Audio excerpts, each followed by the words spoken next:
Ladies and gentlemen, thank you for joining us for another episode of the How Money Podcast. I am Casey Rodomore. This is my co-host, Aaron Redwing.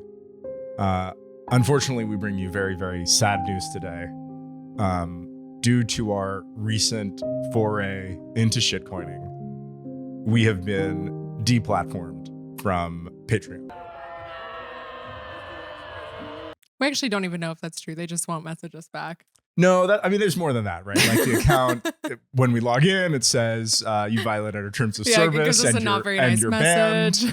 That's kind of what we're going off of. They did write us back once. They did. And they said, you're definitely banned. Yeah. That's what they said. We're just hoping that maybe they write us back again and they're more lenient. I think we've already gone through the stages of grief, though, even though, we're not getting the text back. Like, we're destitute. Yep. We're down on our luck. We've lost everything. We've literally lost everything. Okay. The thing about living in the Bay Area is that you're just one Patreon deplatforming. That's right. Away from complete destitution. Absolutely. You're one deplatforming from some platform controlled by the libtards away. Yep. From being fully just ass fucked. But we're still in good spirits, I'd say. I'm not. I'm about to kill myself. No, don't do it. Your box is so sexy. So we're destitute. So how did this happen, Aaron? This is what we get for shitcoining. That's right. This is what I get for shitting on Noster and for shitcoining. Yep. It's all payoff. And this was all a morality lesson to teach our listeners the hard truths about shitcoining. Don't shitcoin, people. You'll lose everything you love, and you'll wind up in a burlap sack from a coffee roaster and a Home Depot box. Yeah, you can get these from coffee roasters. The coffee beans come in these bags. So if you just call your local roastery, you can get these for free. And that's what we're currently, that's the state of affairs. That's right. We've been deplatformed. Yep. So this is the get up. So it's kind of confusing. Like, I'm not exactly sure if the deplatforming was fair or not. Patreon in its terms of service has some like warnings about things you can't do related to tokens. Like you can't offer discounts on tokens, which I don't really think we were doing, unless you make the argument that like, oh, it's 100% discount.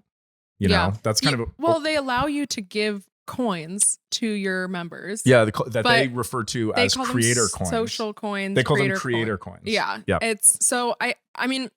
Well, let's go through the other things. Like, you can't offer discounts on tokens. You can't guarantee financial rewards. You can't guarantee or even promise any kind of financial rewards. It's going to the moon. What else is like explicitly not allowed? I think it's like you can't offer people an opportunity into an investment scheme. It's good on utility. I haven't had things in protocol. No, that's the bit. That's basically what they said to us, is that we were guaranteeing financial rewards. We're not going to make it. It's going to the moon. Yeah, which is unclear. Which I don't think we were doing. Yeah, but I understand from their perspective, they're probably pretty crypto naive. Well, that's what my take is, because they also in like another document say you can have creator coins, and these coins can give your patrons fabulous utility. Mm-hmm. And if they banned us for Memento Mori, but they have that clause, I think they're maybe kind of fundamentally confused about what I think too. What crypto is, right? Yeah. That like, listen, like people, the only reason people get tokens is because they think that they can flip them later for more money. That's like the only reason. And so it's like maybe Patreon is laboring under this sort of Web3 naivete that there is such a thing as a creator coin that would provide utility to patrons that wouldn't have a financial component to it. I don't even think that anybody would even be interested in, right? For non-financial reasons. Yeah, I think they have this idea that there's like a video game version of this, where it's like you have a coin that you give to your patrons, and then your patron can like participate in some sort of game with you. Yeah. I think it's not even necessarily that they're naive about like that people flip tokens. It's more that I think it's naive to expect that there's not a market that would then form around that token. Yeah, like you're expecting you would give a token, and then there's like the fact that people are selling them is the problem. It's like, how can you expect that there wouldn't be a market? Right. Yeah. Any not token... even saying that people are I think the like correction I would give is you're saying like that you're guaranteed that people are getting it because they think they can flip it. That might be implicitly like suggested. But I think the complaint more is that we were giving something that then could be sold on a market. Like it's this weird market expectation. That's the only thing that I think. And I really think that, I mean, like we said multiple times that like, don't buy this, don't mint this. This is a shit coin. It's going to zero. Yeah. I did joke a few times by saying like, wag me, wag me, wag me. I don't think they watched it. I don't think they watched the episode. And like, I really think they just saw it was a coin. They were like, no. Honestly, what happened is it got botted. That's really why they cared. Yeah, right. Like, so like our signups got botted. Yeah, they like don't want that to happen. Well, and the reason that they knew that they got botted was because people were signing up for accounts with the same card. Yeah. And so I'm guessing maybe that like you could imagine stealing credit card numbers and then signing up for a Patreon that you controlled as a way to like get money out of those credit cards. Yeah. Right. So I think that's the real problem. So this happens on all systems like this, like big systems by tech companies that don't really have much customer support or human eyeballs on all the content. Is like you're kind of fine doing whatever until the first like trust and safety team for whatever reason like sees your account and it gets on their radar. And at that point, like a human is looking at you and you're like kind of boned. So the patrons, not the good patrons who have been supporting us forever, but the degen retard patrons, they blasted us. They ruined it for everyone. They ruined it for everybody. And that's how Patreon noticed. And then they noticed the episodes. They watched the Memento Mori episode. And then they were like, I think they're just like being too broad, and they were like, okay, we have to like ban this. Yeah, I mean, honestly, if I was on the trust and safety team at Patreon, I probably would have done the same thing. Like, well, I would have done the same thing, but to be clear, like they should just say in their terms of service, you may not offer tokens. I think they should just totally not offer tokens. Yep. Like I think their terms of service, like the creator coins one, we screenshotted it. They might delete it. Who the fuck knows? They probably should delete it. Yeah, they should. But it's from 2021. I think it was probably from like an era of crypto where they were like, yeah, this will be great, socialfy, you know, and like they just probably haven't dealt with it or updated it. Like, yeah, I don't know. At the end of the day, Patreon is like a private, faceless corporation, and not faceless. I went to the headquarters. That's true. We met before we fell from grace. We were invited to the Patreon headquarters in San Francisco just a scant 2 or 3 weeks ago. Yeah. Yeah, it was pretty interesting. One highlight from that was they had a speaker who was like an astrologer who has a Patreon. Yeah, I was like, ooh. Yeah, and then she started talking about like smashing capitalism. Like not a little bit. She didn't go at it for a while. And it's like, girl, like Patreon is the purest form of capitalism. It's pure capitalism. Like what do you think you're doing but capitalism? Alas. Yep. The patrons. Anyways, but the people there were very nice. Thank you very much for inviting us. Except that they've ghosted us now. Yeah. But whatever. I mean, we knew this was like a possibility. We were never not going to do this. I think that's the thing is like we were always going to airdrop something to our patrons. So it was kind of like, I don't know. I didn't want to like not do something for the risk of being deplatformed from something like Patreon. Like we're fine. Yep. I mean, we're, in burlap sacks now, but like we're in good spirits. So that's what happened. Again, if I was Patreon, I probably would have done the same thing. Yep. I don't think we violated their terms of service, but I kind of think it doesn't matter. It's not like it's law. I think they probably interpreted it in the way they probably took the correct actions and should just update their terms of service. Yeah, that's what I think too. Be in line with what they did, which is fine. I'm not mad at Patreon at all. No. Love the platform. It was great while it lasted, It's just, it's hard being on the bleeding edge of the Wild West of crypto. It just happens like this sometimes. Yeah. It's part of the process. And I think it's really tempting to look at this scenario and think like, oh, Bitcoin fixes this, right? But no, unfortunately, this is a payments problem. And Bitcoin does not fix payments yet. We have, the Lightning Network, which is still kind of in the experimental phase, like nobody's really adopting it yet phase. But even if we had Lightning, subscriptions operate on a recurring payments model. Yeah. Where they charge you once a month for your subscription or whatever. And this is kind of annoying for things like the gym where you sign up and you never go. But for a lot of other stuff, it's fine. I don't want to, have to log into the PG&E website every month and click a button to pay my electricity bill. Yeah. So Lightning, I think maybe Bolt 12 I forget if it's Bolt 12. I think it's Bolt 12, which is a Lightning standard for sort of improving the invoice experience, where you can like send and receive invoices over the Lightning network itself. Lets you do something like that could do, if it was rolled out into like every wallet, could support recurring payments, where you sort of pre-authorize these like future monthly payments until you cancel that authorization. Yeah, I mean, I feel like honestly, the solution that I think, if you're looking for a Bitcoin solution, it's probably like a custodial wallet that you would use to pay all of your bills. And you would load up that wallet with some like lump sum, and then you would have to just periodically refill that wallet whenever it got low. And then you could like have it automatically send your rent, your electricity bill, your Patreon subscriptions, like whatever kind of stuff. That's not a decentralized solution. You know what I mean? Like that's what people, they're like, oh, like you gotta decentralize so that no one can deplatform you. But it's like, in this case, like that custodial wallet could still deplatform you. You know what I mean? So it's like, I think I don't know. It's a little bit better because even if custodial Lightning wallets, they're all on the same network. So deplatforming isn't such a big deal because you can just sign up with another one that probably has equivalent functionality. Unlike Patreon, which is like a very bespoke, sort of service.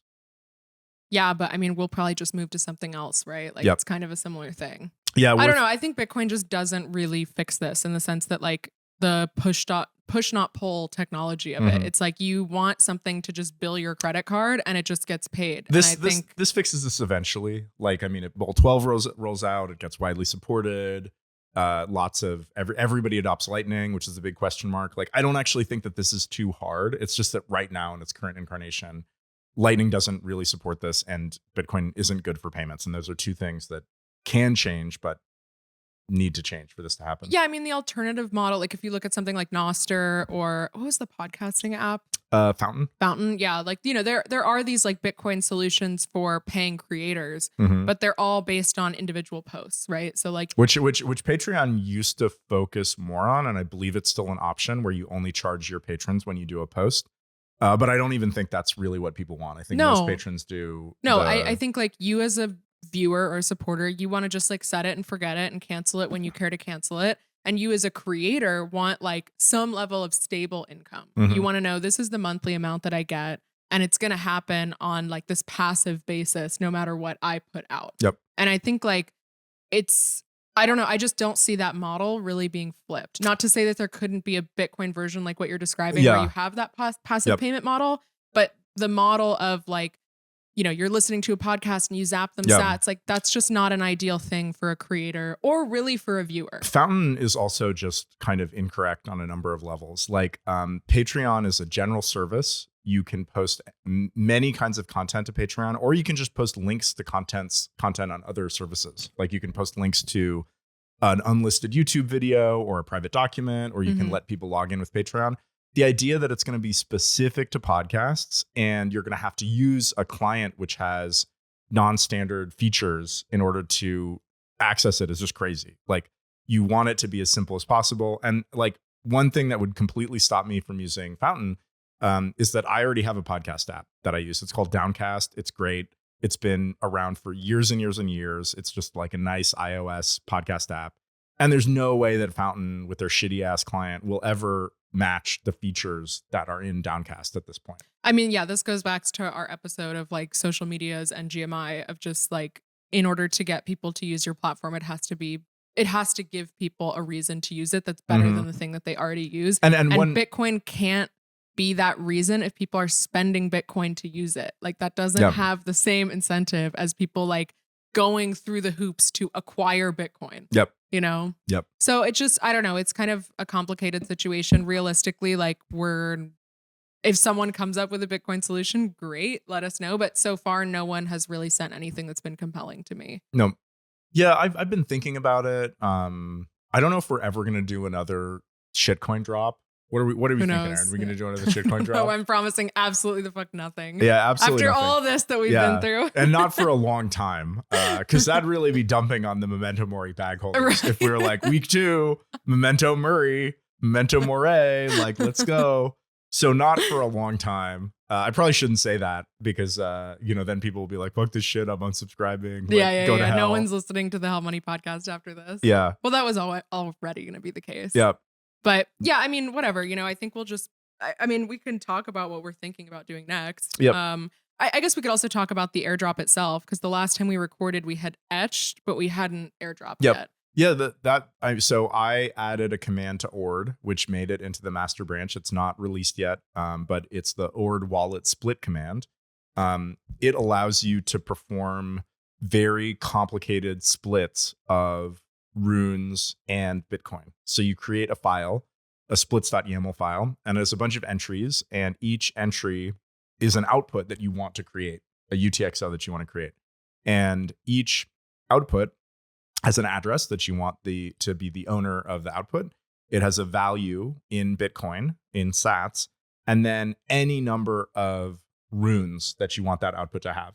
So you can use this. I didn't want to call it like the airdrop command, even though I suspect that's what it's most useful for, because it's also good for general wallet management. Like, let's say you have a bunch of runes and you're like, I want all of rune A to go in this output, rune B to go to this output, and then some Bitcoin and rune C and D and E to go to this output. You can do that with this command, and so you can do whatever you want. You can do airdrops, you can do splits, you can do personal wallet management. You can even just split Bitcoin into different amounts so that you have pure Bitcoin UTXOs that you're going to use for whatever. Yep. So I worked on that command. I don't know if I'd finished it by the time we recorded the episode, but I don't think so. I think we were still working after that. Yep. We were still working. Yeah. Erin was providing very kind moral support. She was like coming over and like you being like, how's it going? And like being product mommy, Yeah, exactly. I mean, it's actually kind of a miracle. It seemed to have moralized you rather than demoralized you. What did? Just this whole process. I mean, at first, when you finished, you were like, I'm never working on Ord again. I'm so done with this. But now you're like, you're in a new era of Ordfluencing. Yeah, it's true. Let's talk about that in a sec. But like, so we did the airdrop. The airdrop was really fun because I dropped a I think 500 kilobyte or like 600 kilobyte transaction just at hell.money, like hell.money/memento-mori. Was like this huge binary transaction just to see if somebody would get it mined. People were like, why does it download a file? Rotomor's been hacked. Yeah. Which is what I would have thought too. Yeah. Like if I didn't know what was going on. So it was 0 fee and non-standard in two ways. It was over the weight limit and it was over the op-return limit. But I think that, are we allowed to say who got it done? Yeah. I mean, honestly, like shout out Lifo FIFO this whole way. Yeah, Lifo FIFO got all of you your fucking Memento Mori. He's the one who actually got it mined. Yep. He also like decoded your mysterious messages the whole way throughout. Mm-hmm. Like when you first tweeted the transaction. When you twat the transaction, then he like decoded what was in it for the degens. Yep. Then he got it mined. I feel like he did something else too. In any case, he's the real hero. Yeah, he's the real hero, yeah. Of the whole situation. So thanks, Lifo FIFO. Yeah, I mean, I don't know. It was, all things considered, it was fun. Like it was funny to see it happen. It was fun to watch the mempool. We don't have the split command it's works. All gone. Yeah, it's all gone. We enjoy. didn't keep anything. And we're also very strict about like not giving any to anybody for like we should talk. So the way that we split it up, I don't remember if we were talking about this in the last episode, but what we did was we sort of split the pre-mine into two piles, and half of the pre-mine went to patrons based on their time that they had been subscribed. Yeah. And the other half went to patrons based on their total time amount that they had donated. This was like kind of tricky because I think that there's a bunch of donations that we're just never going to get, and people are going to get refunded. Yeah. So we didn't want to do it entirely based on donations, because then like we'd have these huge whales that like just got fully refunded for that bought at us. Yeah, that bought at us. So I'm really happy with how this turned out. Yeah, me too. Me and Aaron argued about it for a while, but I think this compromise is really good because it rewards people who were longtime patrons and then rewards people who just gave us a lot of money. Yeah, I mean, it's like we had the different tiers, right? We had like uncommon through mythic. So it's like, it kind of just depended on like what tier you were on. Yep. and then also how long you were around for. Yep. And I mean, we didn't say that beforehand because like, we didn't want to give any guarantees, and we wanted to have the ability to change it. We just wanted it to be a gift. We wanted people to just like, I don't know, have fun with it. I think they did. I mean, obviously I got like angry DMs as you always do when you do anything like this, but I think I answered them and dealt with them, and I'm happy with the way it went. Like, I feel like we also were like cautious in terms of like not knowing what was going to happen with Patreon. So we were just like, all right, whatever. If you're still in there at the time we took the snapshot, you got some. And we sort of like some people didn't get any. And we sort of looked through all of those cases, or Aaron did. And I think that everything was fine technically on our side. So the submission site always worked. We got the accurate information from Patreon. If you didn't get it, it is either because you did not fill out the census.hell.money before the time that we took the snapshot, or Patreon refunded you. Yeah. So that the amount that you had given us was like zero. Yeah, there were also some cases where like people had like different Patreon accounts and they like verified with the wrong one and whatever. Like it was, yeah, there was some stuff like that. But overall, I mean, I wanted to go through to make sure that nothing was a problem on our end. And that is the conclusion I came to. But at the end of the day, we're not fucking community managers. We're not whitelist managers. We just did a gift airdrop to patrons, and that's it. You know, and it is kind of a nice coda like finale for the Patreon run. Yeah, you know? I think so too. I was like okay with the probable outcome that we would lose the Patreon by doing this. Like that's the thing. I'm a little bummed. Like it was nice to have like real income for once. You know, to have a little bit of real money that isn't like funny money coming in every month. Like that was nice.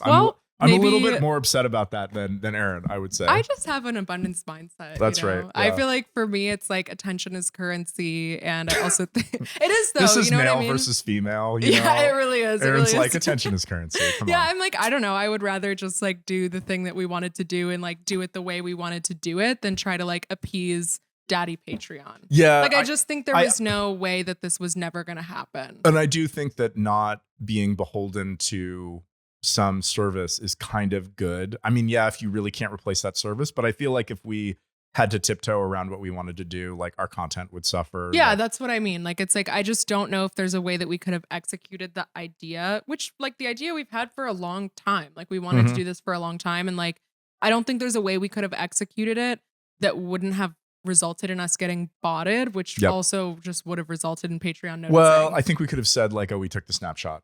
I still think people would have botted. Yeah, maybe. To be honest. Like, I think that's still the degens are not don't do that again. Yeah, don't do that again, I swear to guys. God, stop botting our shit. Yeah.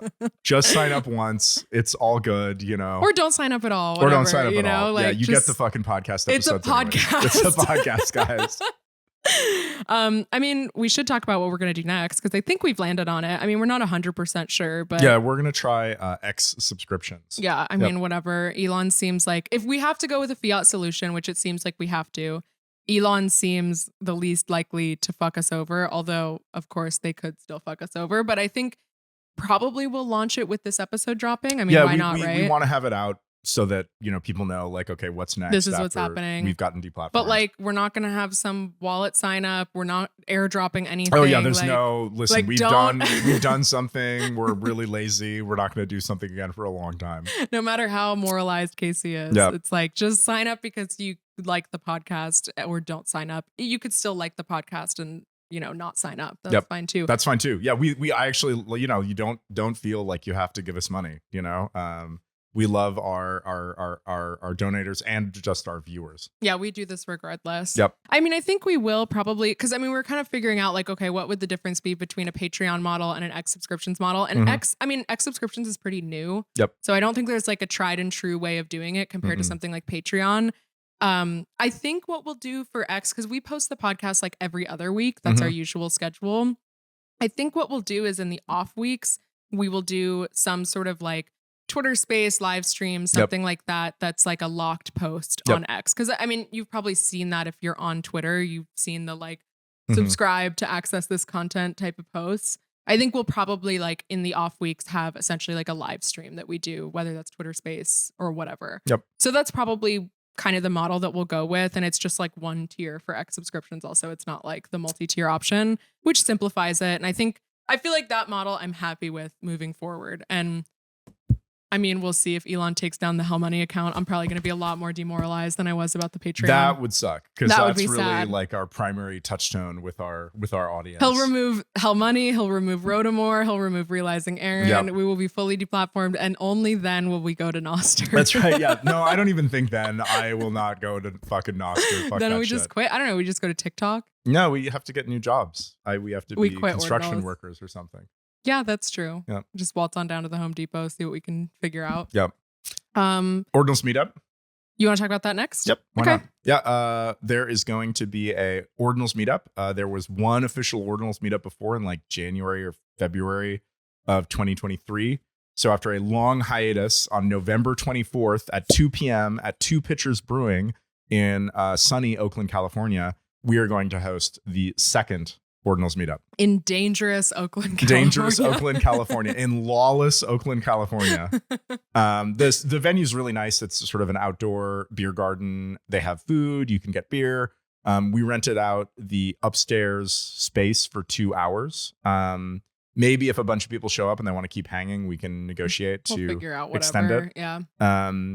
I think that the capacity of the upstairs space is 25 Don't people. tell them that. I think we're already over capacity. Yeah, so if like signups continue to go crazy, they have a larger venue, but the upstairs space we only had to pay $200. The upstairs space, the larger space is $1,200 for 2 hours. Yeah, I don't even know if people register are going to come, so I don't know. We'll see. Yeah, we'll see. Yep. I think we'll be fine. Real, it's a big bar, regardless. Like I think it's fine unless like It's a big thousands of location. people decide to show up. People can, and it's also it's like sort of outdoors. Yeah, so, it's chill. Like Yeah, so I think it's fine. And we're not hopefully- like doing any. Like we're just doing Yep. a meetup. It's not like we're if we have doing a whole overflow, rigmarole. you can find a table and hang out with some degens.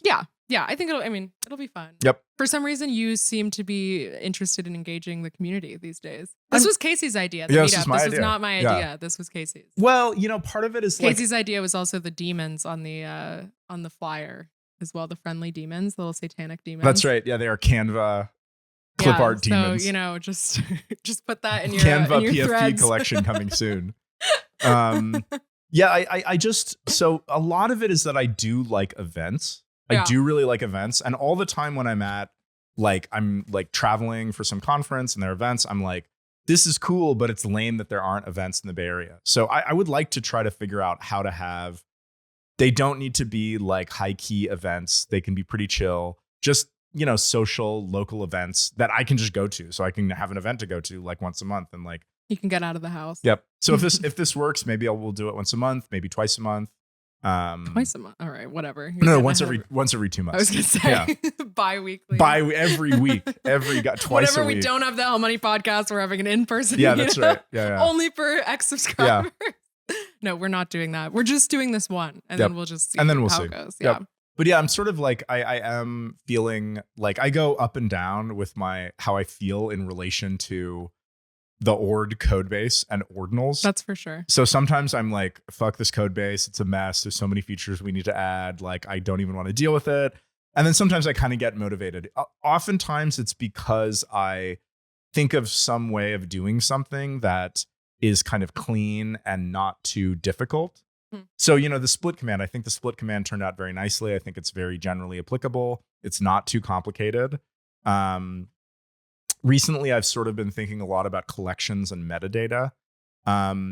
The sort of suggested way to do metadata with collections and inscriptions is to use parent-child provenance and to use the on-chain metadata. Unfortunately, that was not released with V1 of Ord, the first version that launched. And so I think it was like 5 months later that we added parent-child, maybe around the same time that we added metadata. And just the whole ecosystem moved towards doing these like centralized JSON-based collections. And so I am thinking about this. I think is really unfortunate. I think parent-child is a unique feature of Ordinals. It's on-chain, so it's immutable. Nobody can remove something from a collection. You can burn the collection parent so that you can't add new items to the collection, so it can't be inflated. The metadata is on-chain. If you support the on-chain metadata in parent-child, then you can see it in every single explorer, including ordinals.com. It provides the ability to do multiple layers of inheritance. So, you as an artist or a creator can create an inscription that represents you, have children under there that represent collections, and then everybody can see that those collections are linked. So it's linked on chain, it's indelible. I honestly think it's a great feature. It's a fabulous feature. Also, because collection parents are just inscriptions, they automatically get everything that inscriptions have. They can have metadata, they can be on sats, they can use all of the different inscription types. All this stuff make it really great. But I have to acknowledge that it's really our fault that this didn't that people don't just use this today because of the gap between ordinals being released and getting hyped and the existence in collections being or parent-child actually being implemented in Ord. I mean, what would you, if you could not release Ord until after you had features done, what would it be, like parent-child and recursion? Recursion, I think, actually doesn't matter because although it is a nice to have, it's something that people all adopted very quickly once it was launched. Mm-hmm. So the features that I would want to have would be those features which were sort of annoying if they weren't there at the beginning. So parent-child, so that people would do collections the right way from the beginning. I think on-chain metadata, and possibly also having a schema for that on-chain metadata. Yeah. So that people do these really ugly things where they have like attributes, and each attribute is not just a value. It's like an attribute type and a value in a dictionary. It's really fucking ugly. So fix that. What else? And obviously, if we could have made the fixes that would have made the whole cursed inscription fiasco like not happen. Although at this point, I feel like that's really behind us. Like all the inscriptions are blessed. There are these weirdo negative inscriptions. Like I don't think anybody really cares about that. So I don't think it left a long lasting, negative impact on the ecosystem. Yeah, I mean, I feel like you were mostly just demoralized. It's one of those things like unclean things. Like it makes programmers very sad. Having a nice number that used to just be start at 0 and go up, and now can be negative and go down. Like that is real programmer sadness. Yeah, but you're over it now. Yeah, I'm over it. Yeah, that's fine. Yep. Yeah. I mean, I feel like you've been engaging the ecosystem. Mm-hmm. You did your little Minecraft skulls puzzle. Yeah. So day before yesterday. Yeah. I mean, who knows when this episode will be posted? Day before yesterday. You did it on a fucking Saturday. That's like, I was like just trying to chill and enjoy my day, and I see this shit. Yeah. Like, so classic. At 2 p.m. on Saturday, I tweeted a set of 2 numbers separated by a slash, the phrase cactus seeds, and said that you had 8 hours. This was a puzzle, and I thought that it was a pretty easy puzzle. I thought people would get this puzzle, but at 4 p.m., there kind of wasn't any progress. I wasn't seeing any progress. So I tweeted explicitly, okay, this is a puzzle, and the first person that figures this puzzle out will get the cactus seeds skull inscription. Yeah. There was still no progress. Okay, this is an easy puzzle, but the degens were like looking at sat number ranges. They were looking at all this random stuff. So at 6 p.m., I tweeted basically the solution to the puzzle. I tweeted int puts int star as a C function signature. So if you're a C programmer, this is instantly obvious. The puts function, it prints a string to standard out, but its argument type is usually char star, and I tweeted it with int star. So if you use this different declaration and pass the 2 original pointers to the 2 original numbers, it would print out 2b2t. Mm-hmm. 2b2t is the name of a very famous anarchy server, Minecraft anarchy server that's been around since 2011, which is huge and sprawling and chaotic and incredibly dangerous, and everybody uses hacked clients to get around. And those coordinates, which printed out 2b2t, were my coordinates. I was sitting 200 blocks underground in a little room in that server waiting for the first person to come. Well, that's why it mattered that it took people so long to figure it out, because you were just sitting there waiting. I was so annoyed. Your Saturday afternoon was just you sitting in a hole in Minecraft. Yeah. And you were like, where's the party? Why isn't anyone showing up? So I am really disappointed the degens. This is easy. This puzzle was fucking easy. But they could have figured it out maybe in like a couple days, you know? I think what I should have done is I should have told people one thing. I should have told people explicitly, like, this skull, which is the grandchild of Inscription 0, That's the prize. No, they figured out that early. No, they figured out that it was related. They didn't figure out that it was the prize. Sure. Yeah. And then I also should have said really explicitly, this is a puzzle. Because I honestly think that without that, like, you tweet so much random shit all the time. It's like, who even, is going to decode all that. Yeah. But I think that if I had done that, and also I think that if I had said, like, maybe a week in advance and I had tweeted about it every day, on this day, I'm going to drop this puzzle, people would have gotten kind of serious about it quick. Like, they would have known, like, okay, this you time. dropped it on a Saturday at 2 p.m. on a Saturday at 2 p.m. Just because you were bored. So at 7 p.m., I did the full reveal where I said, these are coordinates on 2v2t. I'm sitting there waiting. Charlie, like, capitalized on all of the server influx by just starting to stream gameplay of Satisfactory. See, Charlie understands that attention is currency. Yeah. He got like 200 people to sit in a live stream with him for 4 hours and watch him play Satisfactory because he said he labeled the stream like real alpha for real degens only. Good for him. Mm-hmm. Yep. So then at 7 p.m., people are like whispering me on the server, like they're on the Minecraft server, but they're totally fucked. If you're like a Minecraft noob, 2b2t is a very hostile place. It's like really hard to get around. There's no food at spawn. People just kill you. But then what happens is that somebody named Bruno sort of leaked it from one world to another. So Bruno was like in the live stream on the Ordicord, and he went into a Twitch streamer named Riffs, and he posted RITHS. He posted, I will give you $10,000 if you go to these coordinates. So that is where the like sort of the degen bubble was like, intersected suddenly the 2b2t gamer bubble. Yeah. Well, you needed two knowledge bases in order to figure this out. You needed some level of understanding like ordinals, because like otherwise you don't know what you're referencing with like cactus seeds or whatever. And you also needed to understand Minecraft enough. Yep. Well, if you had figured out the puzzle early, like let's say you'd figured it out at like 3, right? 1 hour after I posted the puzzle. And then I did sort of the bigger reveal at 6, you could have made it to me if you had logged into 2b2t. It's not that hard. It maybe would have taken you like... How hard is it to log into 2b2t? Well, you have to buy priority queue. So that's just like $20. And then you need to get out of the spawn region, which is like fucked. It's a dangerous game. Yeah. But that's not that hard. Like you can get out of spawn like in like an hour or something after like trial and error. And then the key was to head onto one of the diagonal highways in the Nether, which is like the fast travel mechanism. And then literally it would take you, if you did it fast, like 30 minutes. So you really would have had enough time in 3 hours to do it with a head start. Yeah, the Twitch streamer should have gone for it. Yeah. What else was he doing in 2b2t? Yeah. So people started whispering me on the server, like being like, hey, bro, like, where are you? What's the next step? It's a puzzle, guys. I'm not going to fucking tell you like how to do it, And you can see death messages on 2b2t. So I was seeing all these like Ordinals people like log into the server and whisper me. And then you could see their death messages as they like died around spawn, like fucking haplessly.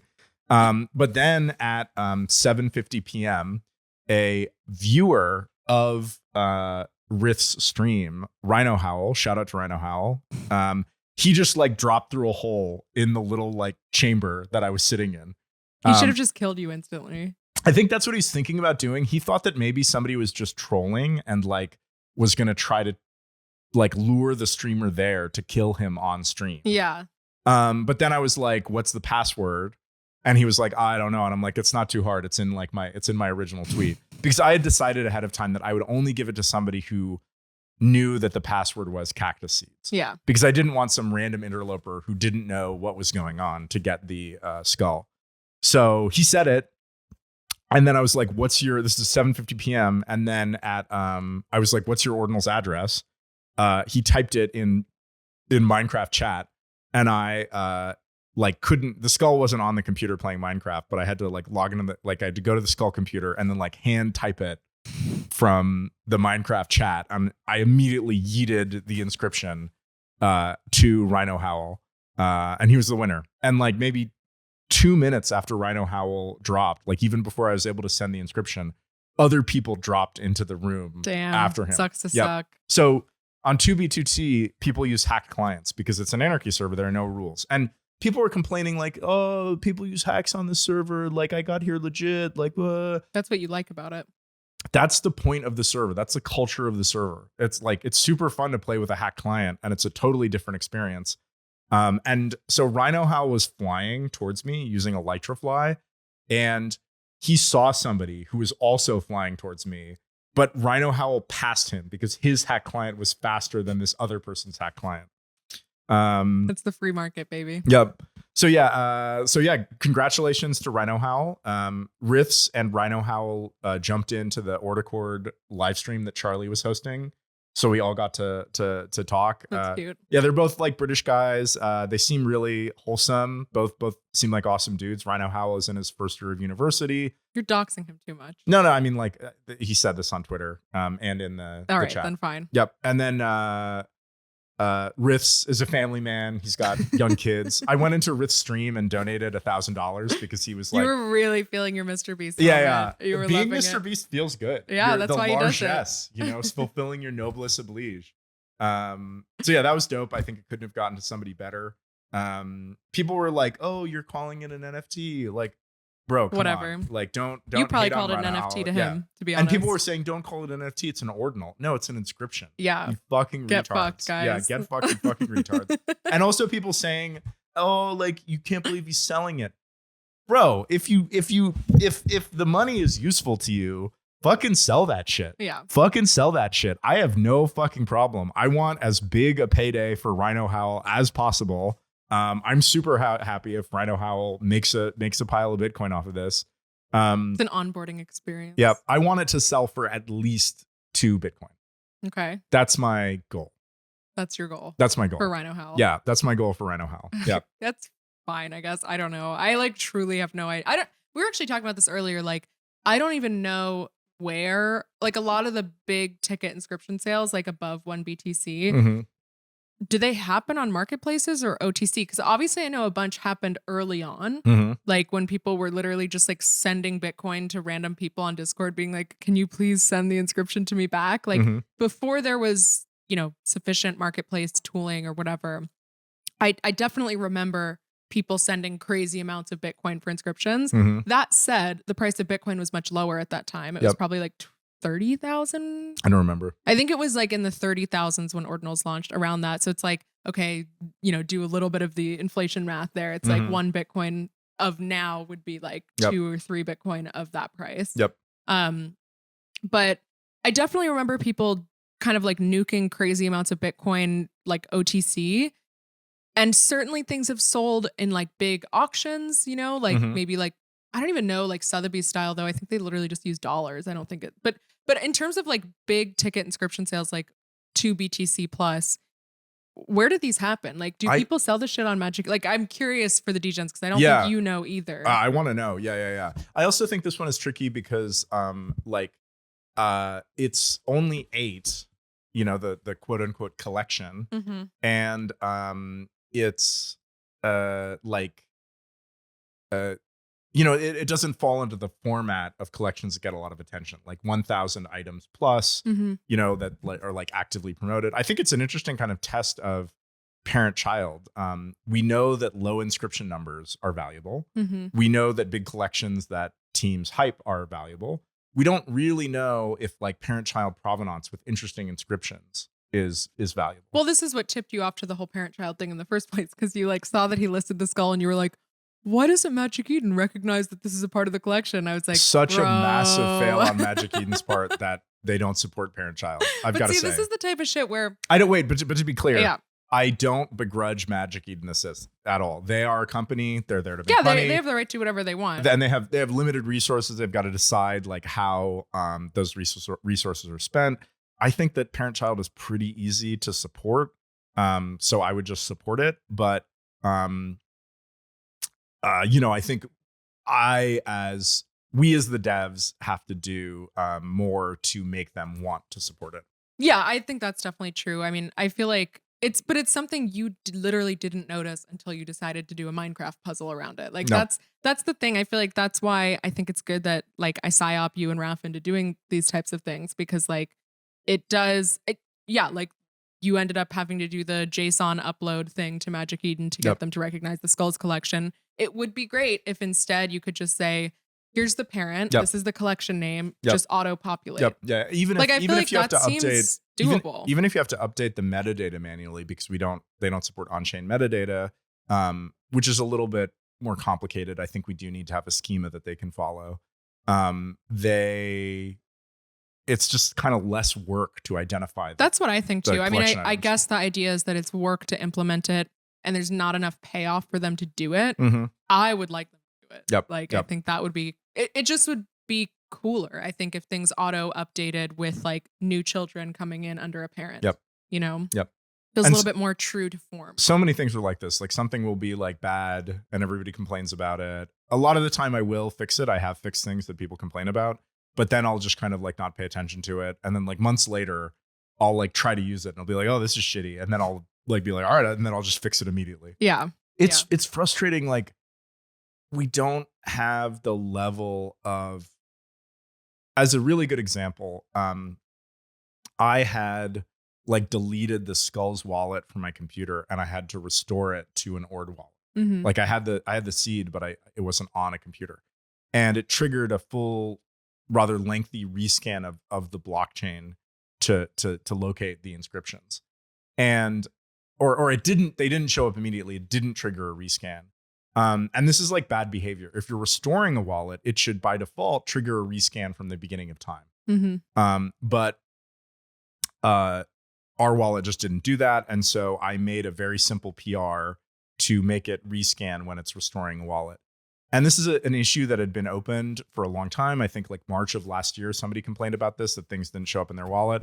And like I was sort of aware of it. I don't know why I didn't just fix it, but this wasn't a very hard pull request. Like this was really just a few like lines of code, really not too difficult, but nobody had opened a pull request to try to fix it. So it's like, it's weird. People will do things. People will open pull requests and be very active in issues for things that like directly benefit them. Like if a collection wants a new recursive endpoint for some feature, they will be very active in pushing it forward.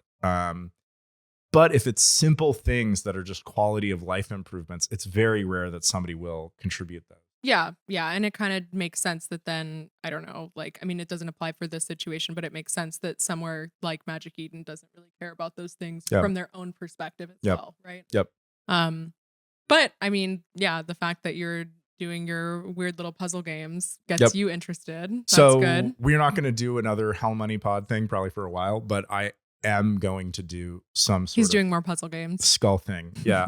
I don't know what the format is going to be, if it's going to be a puzzle, if it's going to be in a video game, if it's going to be in real life. But yes. It was fun. It's cute. I mean, I think why not? You have like 7 more skulls.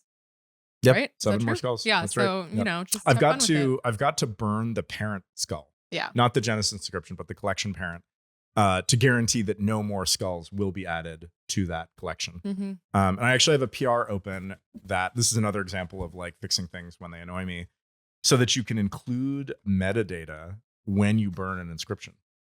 Oh. So you can include it in an op return, and it's in the same format as the inscription metadata. So if you want to burn an inscription with a message, you can. Fun. And then if you do that, it'll show up on the inscriptions page as burned. And below the item metadata, if there is any, it'll show you the burn metadata. So it can be structured metadata. It can be like a string, like a message. It can be anything. That's cute. I like that. Yep. See, look at you. You're so inspired. Oh yeah, absolutely. Yeah. Despite our downtrodden moment. I'll also say what my kind of like current thinking is about trying to improve parent-child and also trying to improve on-chain metadata. So trying to get people to adopt on-chain metadata and parent-child. I think what I'm going to do is start designing a schema for on-chain metadata, so that if you have metadata in a certain format, and also possibly if you include in another tag what the schema is for that metadata,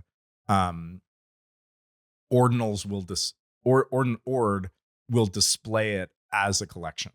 So not just as a collection. What I mean is, for example, on the parent page, it'll show you all the collection attributes, and it'll let you filter by those attributes and search by those attributes, filter by those attributes. And then on the child, it'll show you like the attributes with like a good display, and also give people some tools so that they can make sure they're uploading it in the right format. So I'm hoping that combination of better metadata, better display on ordinals.com, might, for things that have this metadata and which use parent-child, might hopefully get people to start creating more parent-child inscriptions.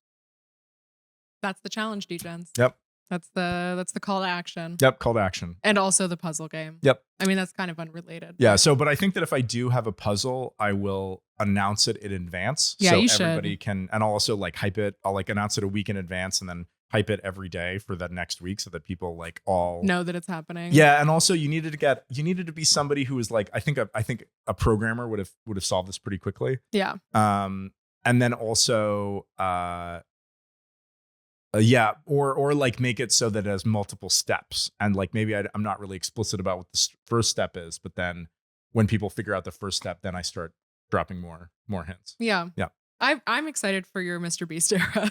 Being Mr. Beast is fun, it turns out. Like showing up and donating $1,000 to a streamer, Feels and good. they've got to like wake their wife because they're excited about it. Feels fucking great, man. Yeah, Feels you good. might be in a cardboard box. I might be in a cardboard box. Yeah. And I may just straight up sell some of the skulls at some point in the future. Yeah, so whatever. So if you would like a skull and you want to offer me, he already said how much he thinks it's worth. no, but I want to sell them for more. You're like 100 Bitcoin. Nah, not 100 Bitcoin, but like, 5, 3 That's to your 3 to 5. price.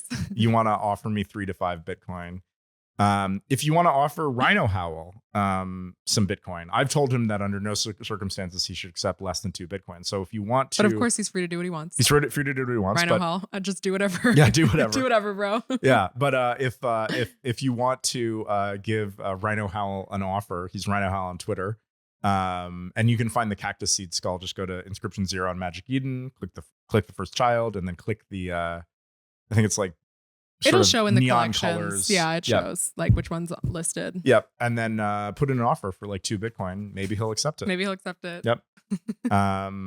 So yeah, I think these skulls are going to be hot commodities. A lot of utility. There's puzzles, Yeah, the puzzle is the puzzle is utility. Yeah, exactly. Yeah. No, I think it'll be fun. I mean, I feel like I can't really participate in your puzzles. That feels like No, I wouldn't. If somebody close to me had found it, I'd be like, yo, get lost. Like, that's no fucking way. So fucked up. If Aaron showed up on Minecraft, I'd be like, no fucking way. Just get out of here. Yeah, I'll just enjoy the puzzle game process. Yeah. I'm just happy to see people having fun on the computer. Yeah. At the end of the day. Yeah. That's really what it's about. Yeah, and that's what I want for people too. Like I said this before. I thought a lot about like how can you give utility to something? And the answer I've always come up with is you can't. Like there's nothing you can do on chain but stupid gambling.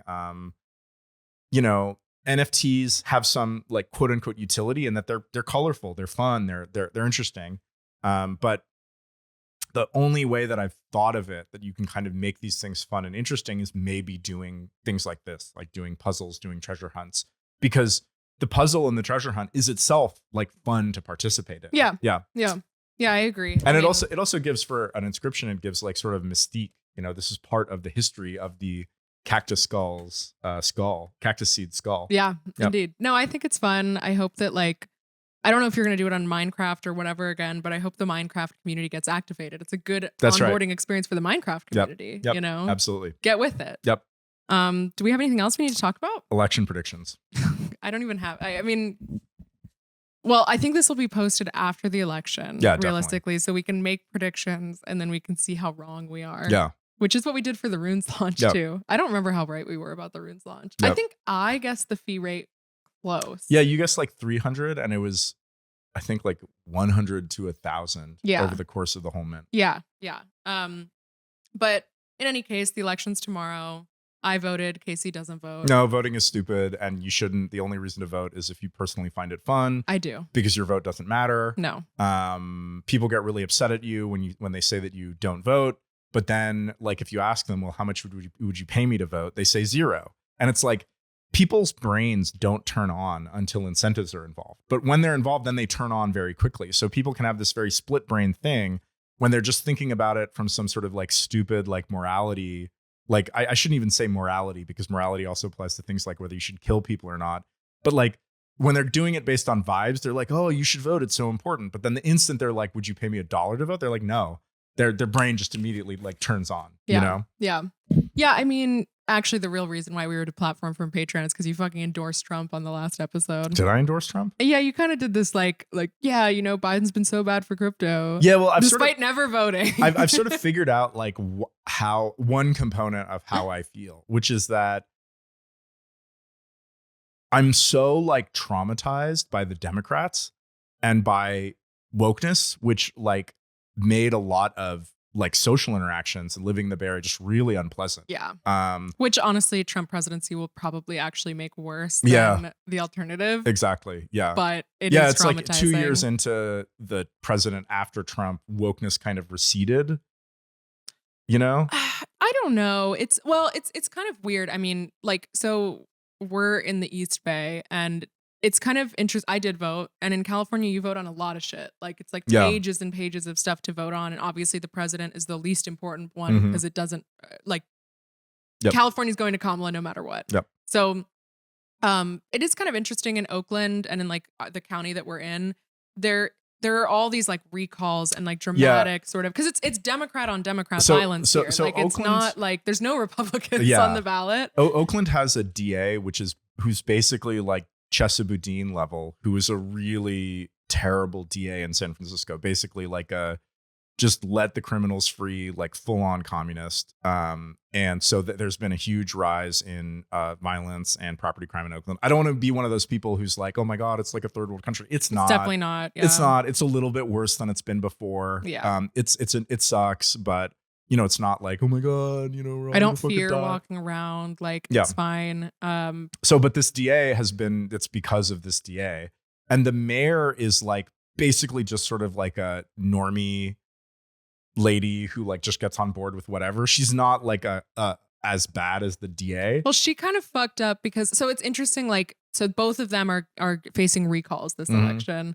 And Gavin Newsom has like kind of spoke out against both of them. Like, it's like, it's kind of like in the 2022 election, they were both elected. This wasn't 2020. This is 2022 that they were both elected.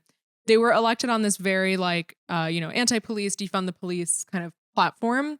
And, crime has gone up, especially petty crime that otherwise would have been addressed. Like, whatever, things have gotten worse. And the big thing for me is the nearest Target. They closed their self-checkout counter. Yeah, that's been a major loss. This was the one thing that I was like, this is like civilization regressing. Yeah, no, the petty honestly, I think like the shoplifting thing is the most annoying thing because everything's behind glass. And it's just like, so it's like, we can't go on like this. Like, this is just ridiculous. But both of them are facing recalls where the recall campaign is mostly funded by Gavin Newsom style Democrats. It's not, there is no real Republican contingency here. Like, it doesn't work like that in the Bay Area. So it's interesting to kind of see that play out. I'm curious, like, what will actually happen. Like, I think what I liked about voting is that, I feel like a lot of people vote for Trump or for Republicans. Not all of them. There's some people that are genuine like MAGA Republicans, but a lot of people vote for Trump because they just hate the Democratic Party so much, right? Like, I think people like us would fall into that bucket. I think that if I was going to vote, I would actually kind of like turn my brain on and like, although I have very negative feelings about the Democrats, I have pretty much equally negative feelings about the Republicans. I'm really sort of like a libertarian, like anarcho-capitalist, like not really anarcho-capitalist, because I do think that we don't have a model of how the world works without any government at all. Like, how do you avoid violence unless the whole world is this like anarcho-capitalist paradise? Like, how do you deal with the fact that there are other violent governments out there like Russia. Like, I don't think you can really be anarcho-capitalist if Russia is out there, because Russia will just come and like invade you, and then you'll become part of Russia. Right. But yeah, it's hard. I mean, I just think the two parties, like their platforms are so bad. I hate the economic policies of the Democrats. The economic policies of the Republicans are generally a little bit better because they're more free market.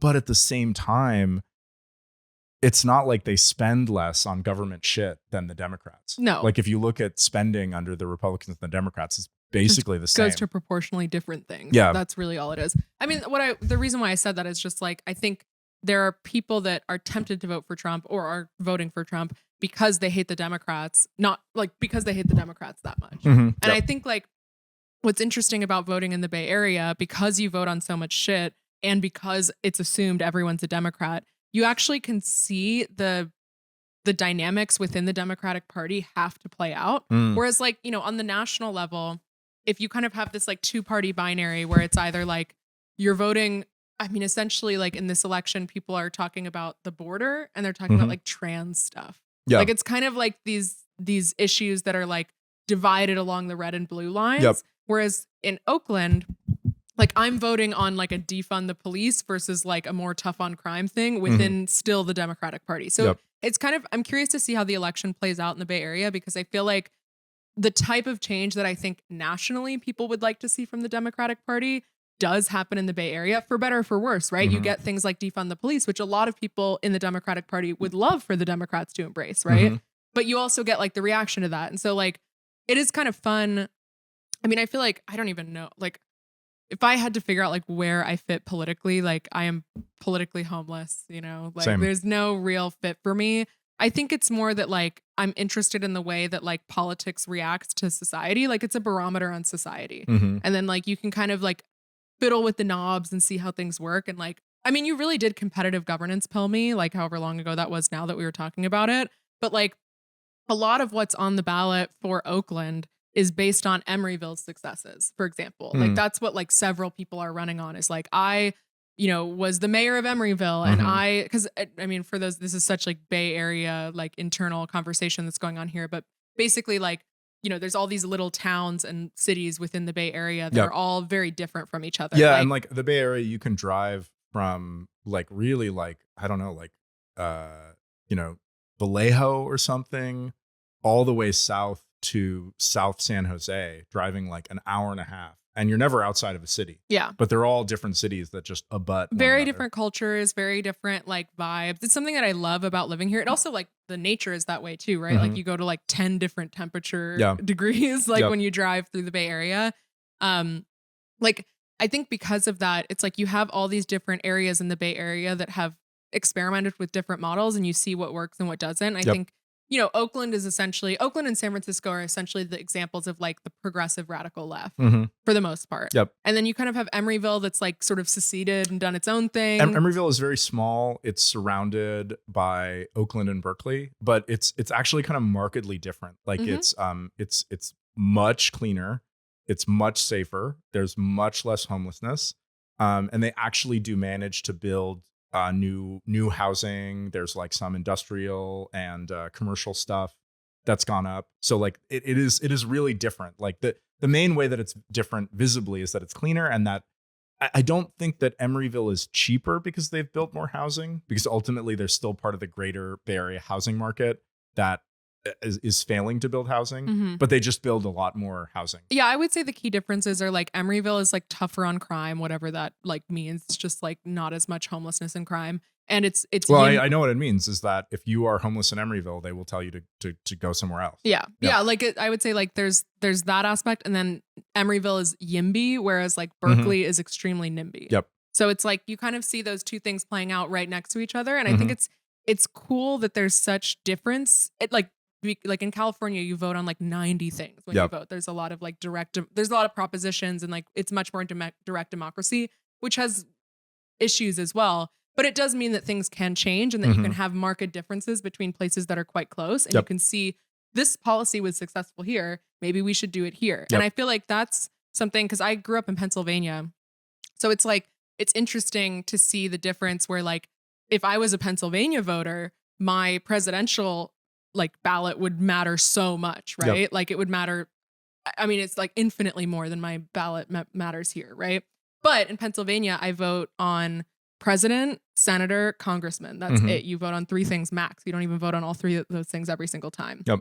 Whereas like in California, there's all these things that like very directly affect my life. Like, should the local county issue bonds to pay for this thing? Like, you vote yes or no. And like, it's just, that's why I like voting in California, because it's just like fun to kind of see that. And I also like seeing the way that, it's like I like seeing the interaction between like the city and the elections. And then you kind of get that as like an actual baseline of how people are feeling about things. And as a result, they do stupid shit a lot of the time. But then you kind of course correct. I don't know. I just feel like there's more malleability like in California on like a government level. Yeah, interesting. So yeah, back to the national election. Yeah. What's your prediction? I mean, so astrologically speaking, election day is very fraught. I'll probably post about it tomorrow. I've kind of looked at it a little bit, but like any astrologer who's telling you that they know who will win is bullshit. Like, as usual, you know, as every astrologer who tells you anything is bullshit.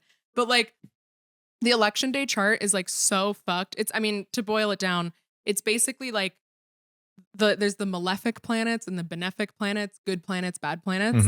There's 2 like bad planets that are like at war with each other. And then there's 2 good planets that are at war with each other. Okay. But those 2 battles are not interacting with each other. So it's like the good versus the good and the bad versus the bad. And those 2 things are like it's not bad versus good. And I feel like that's kind of my take on this election. It's like there's no good guy here. There's no bad guy here. It's like there's bad and good aspects to both of the candidates and kind of what's playing out nationally.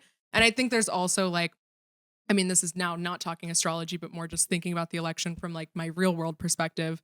Like, I feel like there are a lot of kind of like movements going on to try to sway the election. And I think it's happening in both directions. Like, I would say like Elon is trying something that's never really been tried before, where he's like essentially taking like the biggest, like he's like the wealthiest person in the world.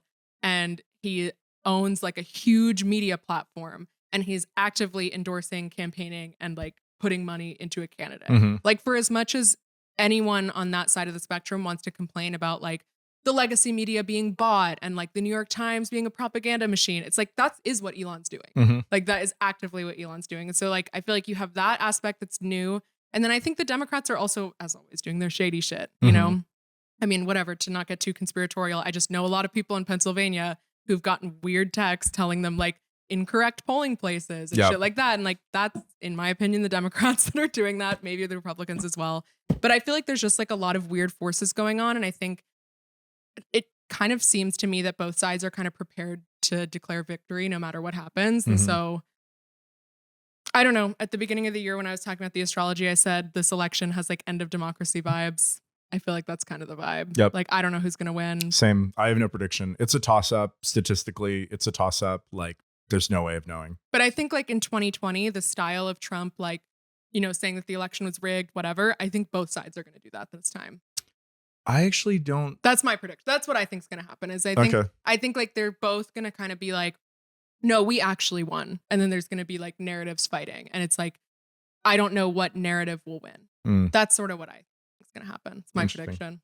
What's your prediction? Nothing. It's a toss up. No idea. I don't even really know who I want to win. Like, I mean, the vibes in the Bay Area are going to be bad if Trump wins. Oh my God, yeah. Like, this is the worst place for a Trump presidency. Like, we are the most insulated policy-wise. Yeah. But, like, just the libtards are going to be insufferable. They're going to be freaking out. They're, you know, I wouldn't be surprised if this was, like, new rise of wokeness, you know, like. Yeah. Well, this is what I mean with, like, the elections that are happening right now. It's like, the Democrats currently in Oakland have no one to blame but themselves. And so they do. But if you have like the literally Hitler evil orange man, like in the presidency, it doesn't matter if it's actually still the Democrats' fault what's happening in California, which it is. Yeah, you can point to, it's like the evil, it's some sort of weird national thing about the orange Cheeto man. Yeah. Yeah. And it's, I mean, it's just like creates such weird cognitive dissonance where like people here are the most angry and like scared about Trump while being like the least affected by anything that he would enact. And it's just like, it just makes it like way lamer to Berkeley hang out. declaring itself like a immigrant sanctuary town. like shit like we that. We knew, guys. Like, yeah. But, wouldn't want to live anywhere else. No, I like it here. Unfortunately, the politics and the housing prices and the crime and the homelessness are the only downsides. But everything else is great. The food is great. The people are smart. The weather's awesome. Great. Yeah, people are really weird here, which is cool. The nature's awesome. It's incredibly physically diverse. Yep. So still bullish on the Bay Area regardless. Bullish on the Bay Area. You can't stop us. Yep. And that's why we're having a meeting. Yeah. A meetup. Yeah. Yep. November 24th. We'll see if the election's decided by then. Who knows? If we're still talking about the election, I'm going to be really pissed. You're canceling the meetup. Yeah, it's over. Okay. Anything else? I guess sign up for X subscriptions because I think we're going to be doing that. Yep. Oh, I want to thank Jason. Jason has our editor and social media intern. Yeah, he's done a bang up job. He did an incredible job. I feel like you can tell that the Hell Money account has been kind of taken over by him. And I love it. Like, it's just like the perfect vibe for the account. He's done such a good job. You don't want me or Aaron secretly posting on the Hell Money account. No. You want the social media intern, vibes. Yeah, like making fun of, like making weird memes of Casey and whatever. No, it's like so perfect. He's done such a good job. He's just been like the best. I mean, we started working with him at the beginning of this year. He's just the best. Follow him on Twitter or whatever. I don't even know what he wants, but yeah, just props to Jason. Yep, he was the real one throughout all of this. Yep.